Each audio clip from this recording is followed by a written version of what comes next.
सरकार गत सरकार बर्तमान सरकार परिवर्तन सरकार निष्पत्ति कर जो माने वयसाधिक हो जो माने जाइपारे पंचायत ऑफिस ब्लॉक ऑफिस जाइपारे जो माने विकलांग से घर को जाए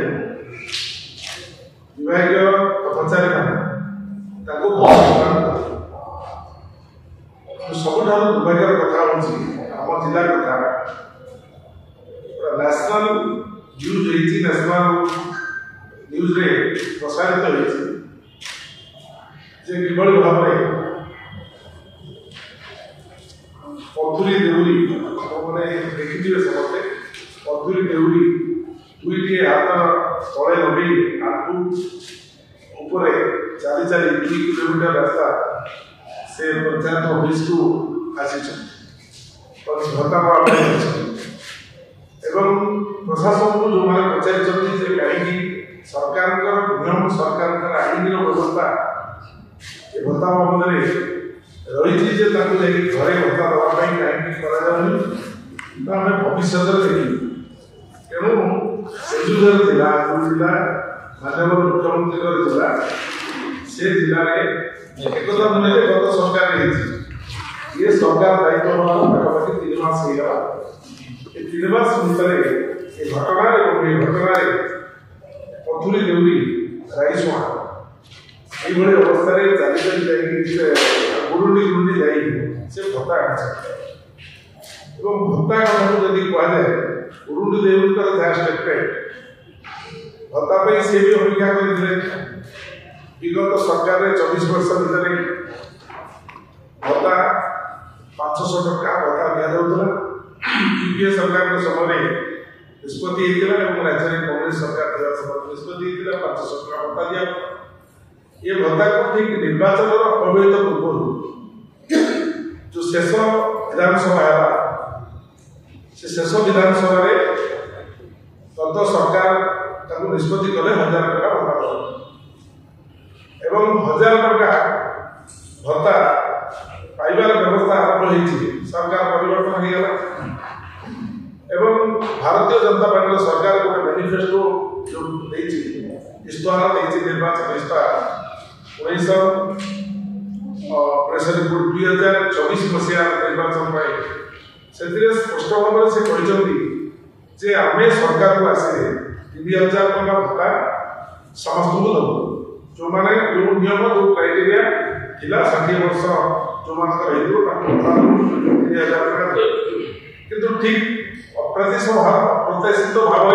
सरकार क्षमता को आसवा पर से नियम को परिवर्तन करते से नियम से व्यवस्था कले भत्ता 60 वर्ष जो माने ऊर्ध्व जो माने भत्ता पाउछन्ती से 1000 टका मिलियो जो माने 80 वर्ष ऊर्ध्व से मानकू 3500 टका मिले 3500 टका भत्ता पाइबार व्यवस्था आपण मैंने सब गाँव आसवे सहर रोच आपण गाँव में पचारि बुझु केते लोक बंची प्रति गाँव में 3500 टका भत्ता 80 वर्ष पर बंची रही 3500 टका भत्ता अपरपक्ष विकलांग मानक बयस एवं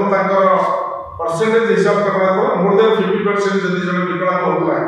विकलांग हिसाब कर भत्ता दिया जो भत्ता बार्धक्य भत्ता जो भत्ता विधवा भत्ता से भत्ता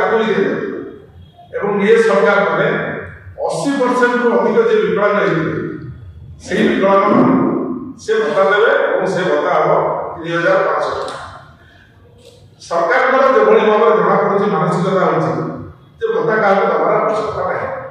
कारण 80 वर्ष ऊर्ध्व लोक आम निज गाँव कहि आम जो अंचल को प्रतिनिधित्व करूँ से अंचल कथा कहूँ गोटे पंचायत 5-10 लोक एपर्तन बची ना 80 वर्ष एवं ता व्यतीत जो मैंने 80 वर्ष ऊर्ध्व विकलांग से जीवन धारा किभली अच्छी किए बची किए रही किए न रही जब हिसाब कराए निश्चित भाव में अनुभव करेंगे सरकार मानसिकता ये भत्ता व्यवस्था रही ये भत्ता व्यवस्था को संपूर्ण भाव में उच्छेद करने सरकार एक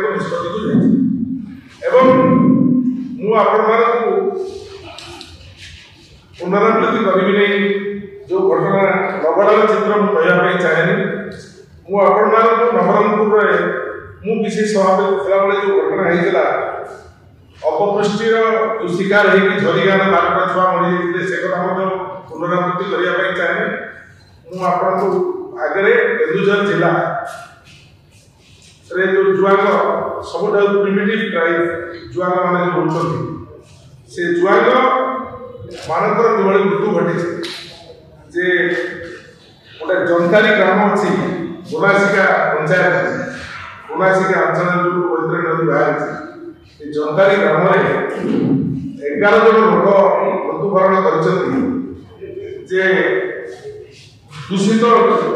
पानी पीकी से मृत्युवरण कर 11 जन लोक गोटे मास भर यही सरकार सब एवं सेठी जो सोलार पावर प्रोजेक्ट दिया जाइए से सोलार पावर प्रोजेक्ट सेठी काम करने से अचल हो लोक से दूषित जल झरणा जल चुआ जल पीकी 11 जन लोक मृत्यु होती सरकार को सतर्क करला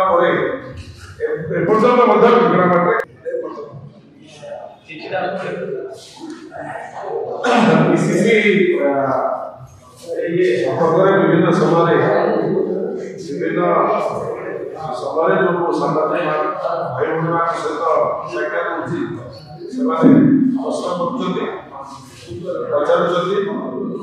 भावी आउ से पचारे अधिक समय मिलनी बहुत शीघ्र